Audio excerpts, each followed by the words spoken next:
So before we get started in this video, I want to say thank you to all the veterans who serve our country and have served our country. My grandfather was in the Battle of the Bulge in World War II. He was one of the lone survivors of that platoon, and without him surviving and coming home, none of this would be possible. And our oldest son is actually already enlisted in the United States Army and starts boot camp first of next year. So all of you out there, veterans that serve our country, past, future, and present, thank you so much. Today's your day. And of course, like any self-respecting mattress store or YouTube personality that has a website, yeah, I'm offering 20% off today. Not only to give thanks, but because it's the right thing to do. I got the easiest coupon code in the world. It's called VETERAN. Put that down at checkout and you'll save 20% on anything on the entire site. All right. We're here on the water today. We're gonna upgrade this sign. Should be fun. During my retail days at Publix, well, I was a retail manager inside of a bakery cooped up all day. I could only dream about working in a place like this. And today I get that luxury. We're gonna take this sign down. This is for a friend of mine. We worked together at Publix for a while. We were managers together. Now he's in the plumbing industry and now I am doing woodworking. Pretty cool. So let's dive in. So this is the original fish camp sign that was on their boathouse down here at the dock when they first bought the property a few years ago. They liked the idea of it, but they wanted something a bit more personal to them. So they asked for my services, and of course, I was happy to oblige. But before we go any further, let's go to the shop. So I recently picked up this walnut panel at CIC Workshop. If you don't know what I'm talking about, I'll leave a link down below. Give them a look. Pretty cool stuff, sheet goods, bamboo ply, you name it. We're gonna make a walnut and resin sign, and the easiest way to do that to me was to etch it out all on this Thunder laser. Now, there's a lot of maker products going on in this video, and I'm gonna have them all linked down below. Of course, Thunder will be down there. But my idea is to make a rectangle around the Faulkner's Fish Camp that I'm then gonna cut out on the table saw exactly. I'm then gonna take that same exact rectangle, the dimensions of it, and then import that into the CNC, because that way I know exactly where I can position this sign, because I don't necessarily want a rectangle. I want kind of like this oval kind of shape. Yeah, and it worked out real well. Using the Avid CNC, we cut it out, no vacuum table, no tabs. I've been able to be pretty dialed in lately with these bits to get things pretty nice and very minimal sanding as well.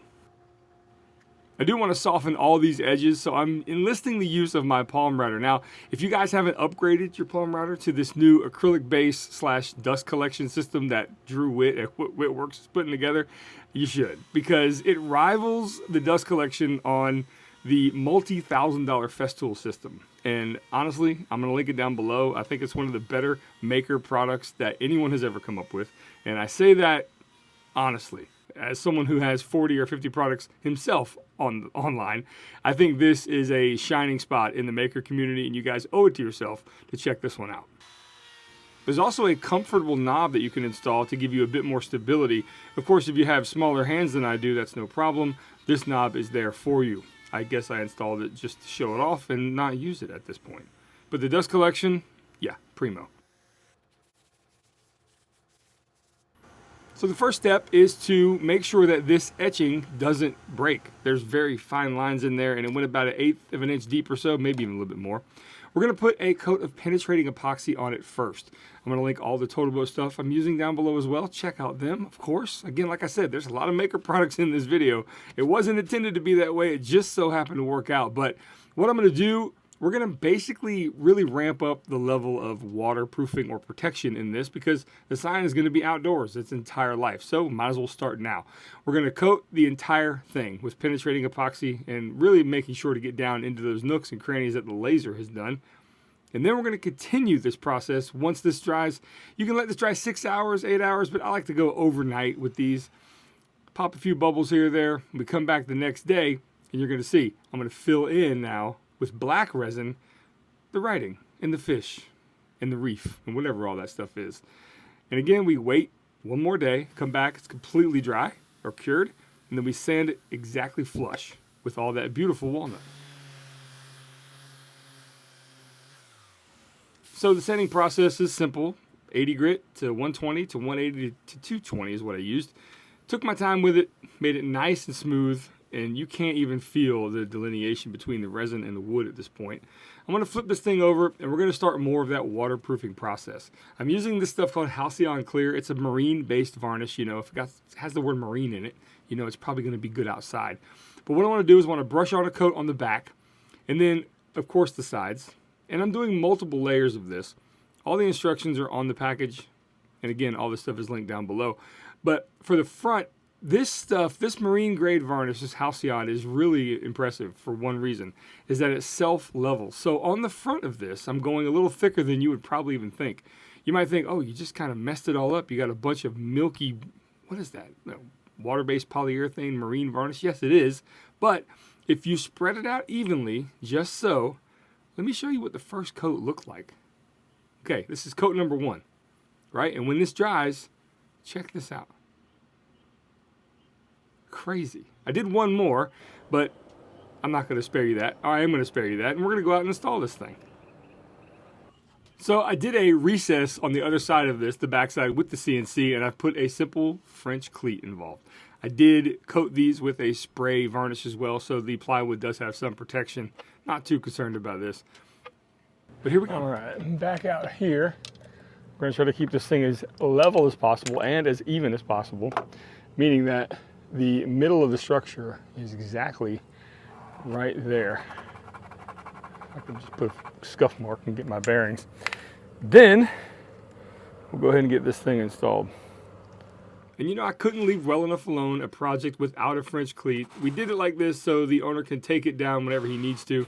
Quite frankly, should be a pretty easy install. There we go. And here is, yeah, craziness, the maiden voyage of a new drone that I got. And I've got 2 clips. And there's a reason I only have 2 clips. And you'll hear about that just in a minute. It's pretty crazy. But the sign turned out beautiful. What do you guys think? Well, there you have it, guys. That was a pretty easy project to do. I'm glad it's installed, and I hope they get a lot of use out of it for the many years to come. I want to thank Patrick for allowing me to do this for him. And also, if you want to check out the companies that helped me make this with the machinery, my Thunder Laser and the Avid CNC, they're going to be linked down below as well. You guys have a great day, and I'll see you on that next one. So you may have noticed there was some drone footage in that video. Now, that was really the first time I had taken this thing out. It's a DJI Air 3. The thing I didn't show you in that video, and why there wasn't the best drone footage, is because I crashed it right in the St. Johns River. And so, yeah, I got completely soaked. Luckily, I had the, you know, the warranty or the DJI Fly, Carefree, whatever it's called. And I reached out to them, and they essentially just replaced the whole drone for like $100. So yeah, I got it back in my possession now, and I'm actually a better drone pilot these days. But anyway, thought that was pretty funny to share here at the end of this video. You guys here at the very end, y'all are the Glimpse Insiders, and I really appreciate it. Don't forget, use that code VETERAN, 20% off anything you want today only, 24 hours only. It ends tonight at midnight.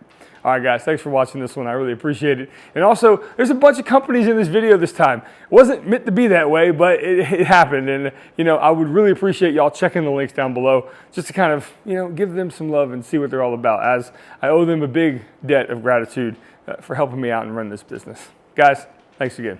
My name's Chris. I'll see you later.